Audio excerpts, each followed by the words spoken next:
What's up, DJ Tech Tools? It's Chris Brackley, and I'm in the lab today taking a look at 4 microphones specifically with DJ use in mind. Now, it may well be that you can get through the entirety of your DJ career never having to use a microphone. It's perfectly possible, let alone own one.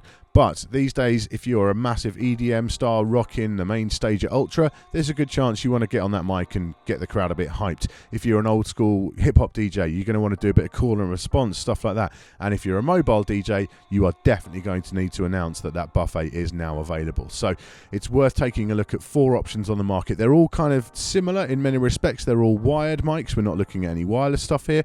They are also cardioid pattern. I'll explain that in the article itself on DJ Tech Tools, and they're all dynamic microphones as well, so they don't require any phantom power or anything like that. So what we're going to do, I'm just going to speak into each one, tell you about it, say the same lines with each one, and I'll do a comparison of the frequency response and stuff as well, and we'll just go from there and see how they all sound and how they work.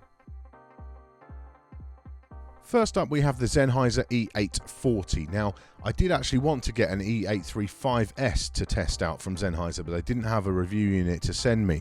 The reason being that that's sort of a more current model, and it's also got the switch on there.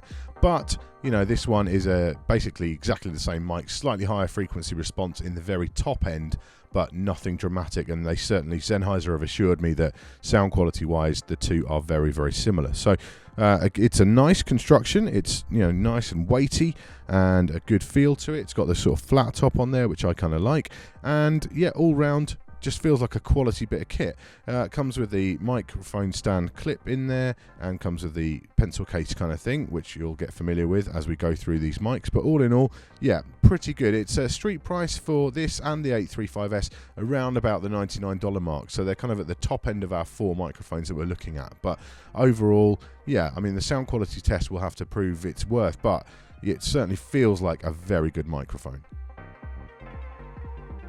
Okay, so next up is the Numark WM200. Now, this is substantially cheaper than the other mics in our lineup. This thing can be had for under $30 street price, which is pretty incredible.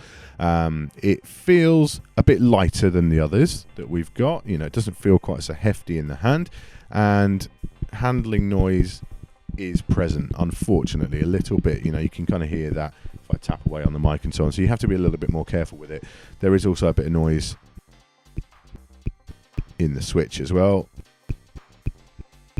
Not dramatic, and if you're playing a set, DJing, it's not going to be something you're going to notice particularly, but it is there. But for under $30 to throw it in your bag and just have this as your kind of emergency mic, definitely nothing wrong with it from that point of view. It comes with a wall mount for it, rather than a stand mount. It's a wall mount. I've never really felt the need to wall mount a microphone, but there you go. It also comes with a cable in the box as well, and that's an XLR to jack cable, so that kind of belies maybe the the budget leanings of this thing. It's designed to be used with maybe a more budget mixer that doesn't have an XLR input and so on.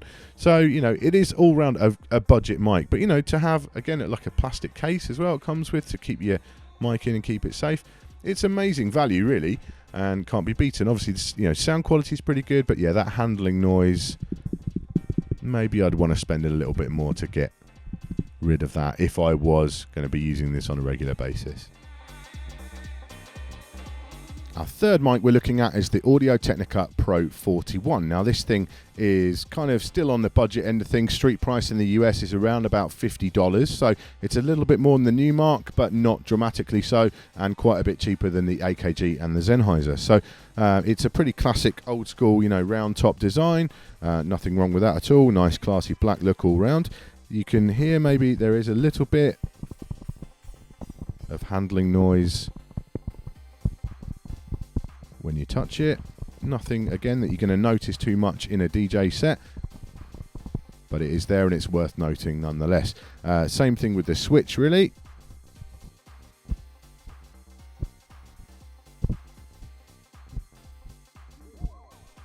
A little bit of noise there. Again, nothing that's going to ruin your set, but it is there. It's worth making a note of. Very good value, again, in terms of what it comes with. You've got an XLR to XLR cable in there. You've got the familiar now pencil case kind of thing for storing it in and carrying it around in. And you've got a clip as well to get it onto your stand. So sound quality wise, it seems pretty good. It's probably up there with the other. All of these sound quality wise seem to me to be pretty decent, and certainly decent enough for DJ use. The main sort of thing that is going to set them apart is stuff like that handling noise and so on. So, you know, for $50, I don't think you're going to do a lot better than this Audio-Technica. It's pretty good, but is it worth spending the extra? Well, we'll see. Our last mic on test is the AKG D5S. Now, this is up there with the Sennheiser in terms of price. It's around about $99 street price, and it feels really, really good, actually. It's got a really good heft to it. I like this angled kind of section here. I like the flat top on it, and yeah, all round, just a nice, good feeling microphone to use. There is a little bit of handling noise, nothing too dramatic, and the switch, again,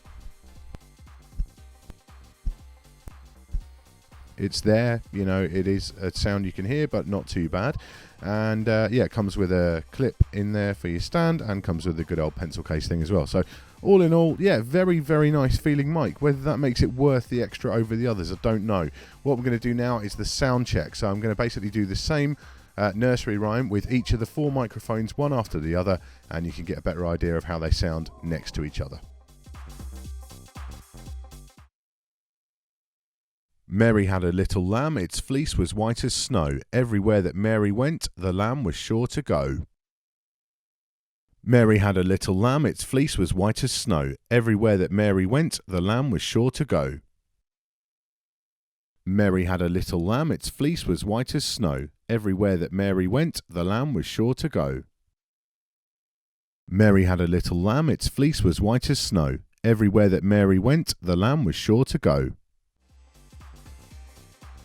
So there we have it, a brief roundup review of 4 different microphones, all on the market, all suitable for DJ use. Now, it's interesting, you know, they range wildly in price, really, from $30 up to $100. And yes, you know, it's a little bit unfair, perhaps, to compare a $30 Numark WM200 with this $100 AKG, but you know, the Numark held its own very well in terms of sound quality. What I've noticed comparing the 4 together is that the build quality, you know, the heft of it and the feel of it does go up according to what you spend, but I really don't think for general sort of DJ use, unless you want to go wireless, there's not really much need to spend more than $100 or so on a microphone, because all of these are perfectly serviceable. They'll work perfectly well for you. Now, please do check out the full written review over at djtechtools.com for tech specs and so on, and let us know in the comments over there which microphones you've used for DJing, which ones you've got on with, which ones you haven't, because we always want to hear about your experiences as well. Thanks for watching.